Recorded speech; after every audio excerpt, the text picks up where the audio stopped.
talks today having to do with Russia, Ukraine. Something could be happening. We likewise had very good talks on Iran. Iran looks like it wants to make a deal very badly. We have to see what that deal is. But I think Iran looks like they want to make a deal very badly, as they should. Last time they decided maybe not to do it, but I think they probably feel differently. We'll see what the deal is. It'll be different than last time. And we have a big armada. We have a big fleet heading in that direction. We'll be there pretty soon. So we'll see how that works out. We have plenty of time. If you remember Venezuela, we waited around for a while. And we're in no rush. We have, very good talks going with Iran. We have very good talks going with Russia and Ukraine. We're doing a lot of good talking. And I think we had the results today were with Iran. It was a meeting. We're going to meet again early next week. And they want to make a deal. Iran, as they should want to make a deal. They know the consequences if they don't. If they don't make a deal, the consequences are very steep. So we'll see what happens. But they had a very good meeting with a very high representative of Iran, and we'll see how it all turns out. මේ වන විට USS George H.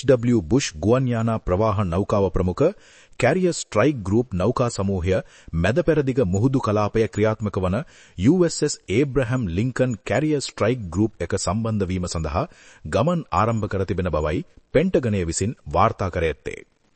මෙම කණ්ඩායමට Ticonderoga class guided missile cruiser නෞකාවක්, Arleigh Burke class guided missile destroyer නෞකා 3ක් සහ nuclear පවර්ඩ් attack සබ්මරීන්යක් එක්ව ඉදිරි ගමන් ආරම්භ කර ඇති බවයි වැඩිදුරටත් පවසා ඇත්තේ. මෙම පරිවාර නෞකා වායු ප්‍රහාර, Aegis combat systems, radar network, sonar systems සහ satellite intelligence මගින් සම්පූර්ණ කලාපයක්ම නිරීක්ෂණය කරමින් චලනය වන යුද කඳවුරක් ලෙසයි මැද පෙරදිග කලාපිය වෙත ගමන් කරමින් ඇත්තේ. USS George H. Bush නෞකාවේ ප්‍රධාන ෆයර් පවර් එක ලෙස ක්‍රියාත්මක වන්නේ එහි පවතින ගුවන් බලයයි. FA-18 Super Hornet යුද්ධ ගුවන් යානා, EA-18G Growler Electronic Warfare Aircraft, E-2D Hawkeye Early Warning Aircraft සහ MH-60 Seahawk Helicopter ඇතුළුව 70වත් 90වත් අතර ගුවන් යානා මෙහි සිට ක්‍රියාත්මක කිරීමේ හැකියාවක් පවතී. පරිවාර නෞකා හරහා Tomahawk cruise missiles, SM-2, SM-6 air defense missiles, Harpoon anti-ship missiles සහ CIWS Phalanx close-in weapon systems භාවිතා කරමින් දුරස්ත රටවල්, වරාය, හමුදා කඳවුරු හා ගුවන් ආරක්ෂාව විනාශ කිරීමේ හැකියාව පවතී. මෙවැනි ස්ට්‍රයික් ගෲප් එකක් ලෝකයේ ඕනෑම මුහුදු කලාපයකට පැමිණි විට එය සම්පූර්ණ යුද්ධයක දිශානතිය වෙනස් කළ හැකි මට්ටමේ ෆයර් පවර් එකක් ලෙසයි යුද්ධ විශ්ලේෂකයින් විසින් නිගමනය කර ඇත්තේ.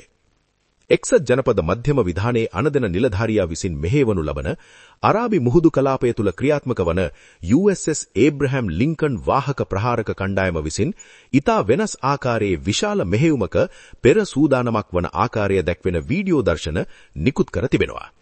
ඕමානයේ සිදු වූ වක්‍ර න්‍යෂ්ටික සාකච්ඡා මැද්දේ ඉරානයේ වෙරළ සිට නාවික සැතපුම් කිහිපයක් දුරින් ඇමරිකානු හමුදා බලය නැවත ස්ථානගත කර තිබෙනවා. න්‍යෂ්ටික අභිලාෂයන් නැවැත්වීම සඳහා ටෙහෙරානයට පීඩනය වැඩිවන විට ගුවන් යානා, ඒ සමග එන යුද්ධ නැව්ව සහ බහුවිධ යුද්ධ ගුවන් යානා ඇතුළුව ශක්තිය හරහා සාමය යන පණිවිඩය ඉරානය වෙත ලබා දී තිබෙනවා.